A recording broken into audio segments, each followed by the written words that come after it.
કૂતરાનો પ્રેમ કરું છું એટલું. શું કરવાના? એને ખવડાવ પીવડાવું, રમાડું કૂતરાને, ગલવડિયા ઉજેરીને મોટા કરું, જન્મે ત્યાંથી ખોરામાં રાખું, એનું માલિશ કરું છું. કૂતરાને ગમે તે કૂતરા હોય, લંગડા લૂલા બધાય તમામને હાજર કરી દઉં.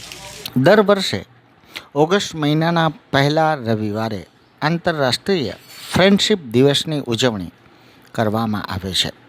ત્યારે જૂનાગઢમાં એકલવાયુ જીવન જીવીને રહેતા અને કૂતરા બાપુના નામથી સમગ્ર જૂનાગઢ શહેરમાં પ્રચલિત એવા વ્યક્તિએ કૂતરાઓ પ્રત્યે પોતાની પ્રેમ ભાવના અને પોતાની મિત્રતા એટલી હદે નિભાવી છે કે સમગ્ર જૂનાગઢ શહેરના મોટાભાગના વિસ્તારોમાં જોવા મળતા શહેરી શ્વાનો કૂતરાવાળા બાપુને બિલકુલ ઓળખે છે.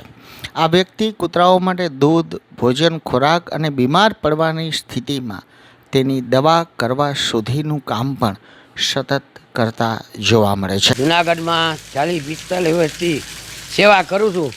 ગાય કૂતરાને દૂધ, બિસ્કીટ, રોટલી, રોટલા બધું દુકાને માંગીને ખવડાવું છું. પારવણા ચણ, કૂતરાનો દાળો કરી દઉં છું. સમજ્યા? જે દાતા દે પૈસા એ પૂનદાન કરી દઉં છું. આ પાટા પીંડી બધું કરું કૂતરાઓને. જ્યાં કૂતરું વિયાય ત્યાં ગલુડિયા ઉજેરીને મોટા કરું છું. શેરી ગલીમાં નાના મોટા હોય ગાયને પાટા પીંડી કરું. કોઈને જીવડા પડ્યા હોય જીવડા કાઢી દઉં છું. કોઈ બીમાર કૂતરા પડ્યા એને દવા દારૂ કરું બધું. સમજ્યા?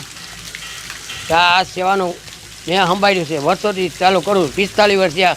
મને હરેક દાતા દુકાનવાળા વેપારી પૈસા આપે ને પબ્લિક સામે હું જમાડી દઉં કૂતરાઓને. કોઈ કૂતરા ભૂખ્યા નહીં.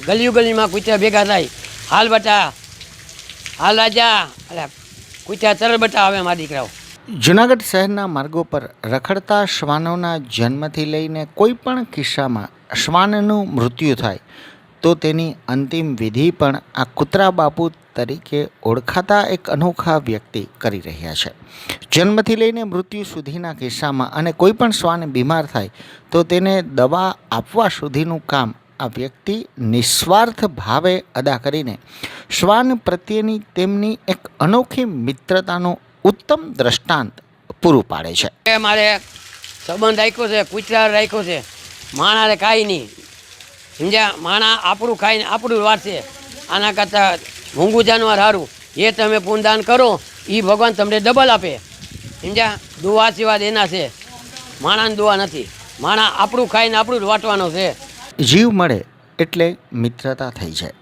જૂનાગઢમાં કૂતરા બાપુના હુલામણા નામથી ઓળખાતી આ વ્યક્તિ આજે શ્વાન પ્રત્યે એટલી ઓતપ્રોત બની ગઈ છે કે પાછલા 40 વર્ષથી શહેરી શ્વાનો પ્રત્યે પોતાની મિત્રતા, લાગણીના સંબંધ જોડીને આજે ઉજાગર કરી રહ્યા છે. આ પ્રકારના કિસ્સા ખૂબ ભાગ્યે જ જોવા મળે છે.